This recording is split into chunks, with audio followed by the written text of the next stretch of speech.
My name is Max.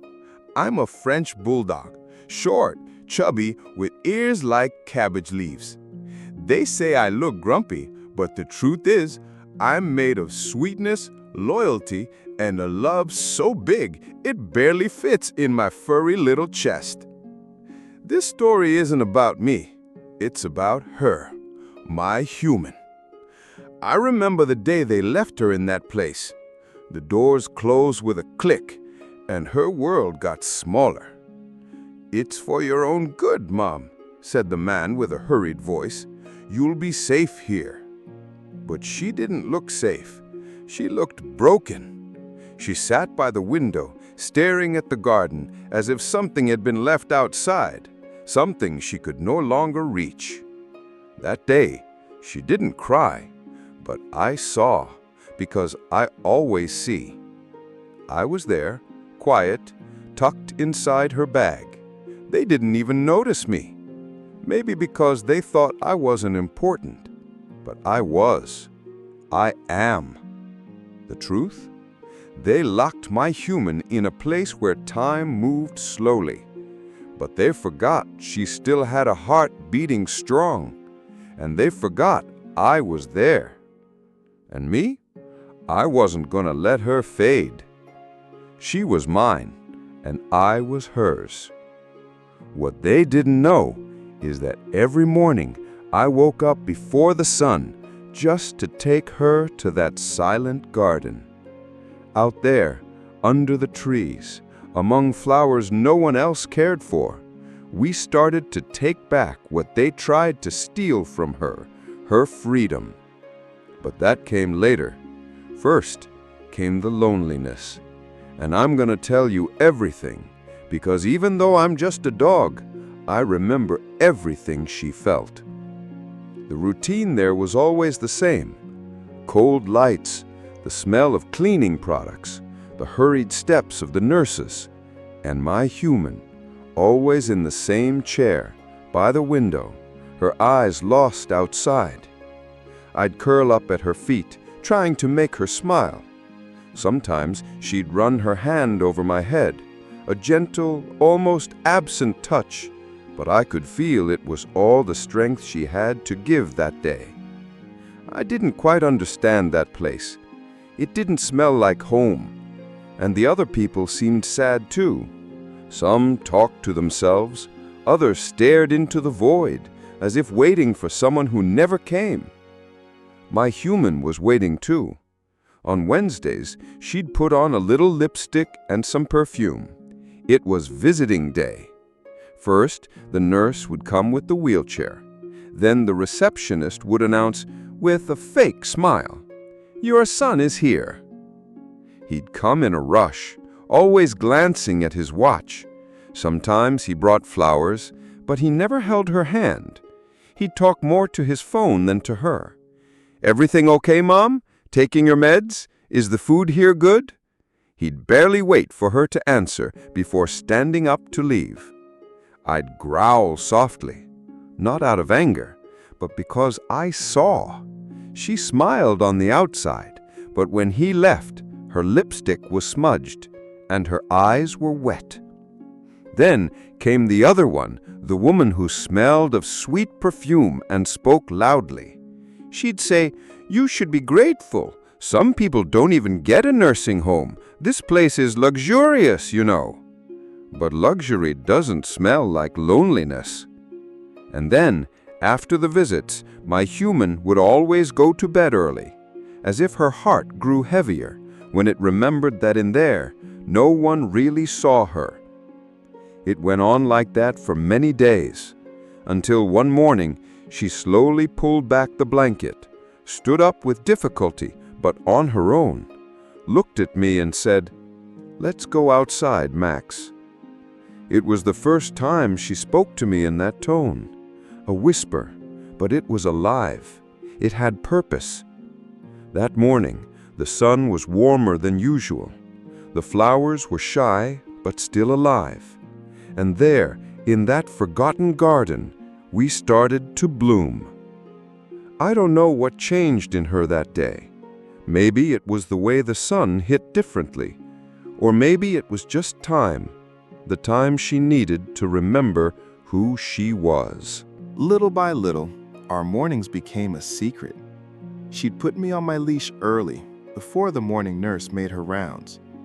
We'd go to the garden together, with slow but determined steps. She'd stop by the rose bushes, where a wrought iron bench was nearly hidden by tall grass. There, she told me stories. She spoke of a time when she danced, cooked, made carrot cake with chocolate frosting for the grandson who didn't visit anymore. I listened to everything. Sitting close, my ear flopped over her leg. I started to see my human change. She talked more with the other ladies. She started bringing seeds to the garden. She asked the nurse for a pair of scissors. She pruned dead branches, worked the soil. The hands that once trembled holding a teacup now held life. And me? I was always there, running between the plants, digging holes where I shouldn't, making her laugh softly. And so, without hurry, without noise, she started coming back to herself. Not because someone gave her permission, but because she remembered she still could. She wasn't fading anymore. She was sprouting, like the flowers that grew crooked but stubborn under the sun. And before I tell you how my human turned that garden and herself into something wonderful, listen to me for a second. If our little story has already touched your heart, leave a like on this video and subscribe to the channel. You won't want to miss the ending, because even if the world forgot her, she bloomed, and I was there to see it. Our mornings stopped being just ours. Others started showing up in the garden. First, the white-haired lady who always trembled when she walked. Then a man who only talked to the plants, but seemed to understand them better than people. My human, she started bringing tea. She set up a little table with a floral tablecloth, one she kept tucked away in her drawer. She brought a thermos, some cups, and started serving chamomile tea at 7 in the morning every single day. The head nurse tried to stop it at first, said it wasn't regulated. But my human smiled, calm and firm, and replied, "Then come have a cup. I promise it'll do you good." And she did, and she came back the next day. I'd run between the chairs, some slipped me treats on the sly, others patted my head and said I seemed to understand everything.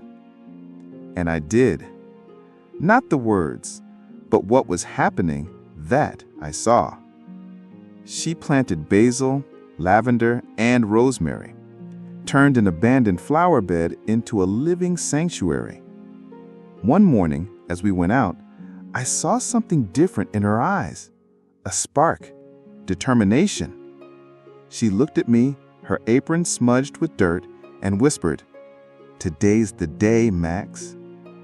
At the garden's entrance, she placed a hand-painted wooden sign, "Freedom's Corner." Beneath, in smaller letters, "Cultivated with care by those who still bloom." At that moment, the sun hit the sign just right, and the breeze rustled the leaves as if the world had paused to look. The whole nursing home found out. Nurses came, visitors, even the director. Some thought it was beautiful, others improper. But she didn't back down. She stood tall, gardening shears in hand, me by her side, steadfast as the roots she'd rediscovered there. And that morning, under the scent of lavender and coffee, my human reclaimed something they tried to take from her, the right to be herself. Today, the garden has benches painted blue. The flower beds are bursting with life. Birds show up every morning, not just the real ones, people too. People who used to stay locked in their rooms, now they come out to catch the sun, tell stories, sip tea with cake, And it all started with her, with my human, with that timid step into the garden, and with the quiet love that blooms when no one's watching. She became a kind of legend around here, the garden lady, the one who broke the rules with smiles and seeds. But she never made a fuss. She was just kind, every day, persistent as a gentle rain. And me? I'm still by her side, sleeping at her feet, running between the pots, digging holes where I shouldn't. Still, she calls me her soul's companion.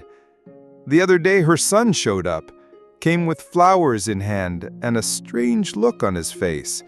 He looked around as if stepping into another world. He saw the garden. He saw the hand-painted sign with the residents' words. He saw my human, smiling, hands dirty with soil, surrounded by people. "Mom, what's all this?" She wiped her hands on her apron and answered without raising her voice, "This? This is the life you thought I'd lost." He tried to say something, but my human just patted my head and went back to watering the plants with dignity, without anger, without needing to prove anything to anyone. Because now, she was free. And I was there, as I always have been, from the day we entered that gray place together to the day she painted everything around her with color. You know, I'm just a dog. I don't understand time or grudges, but I know when someone blooms, and she turned into spring. Here's something I learned. Sometimes all a soul needs to keep from wilting is someone who stays close. Someone who, even in silence, says, "You're still here, and you're still you." I was that someone, and I'd do it all again.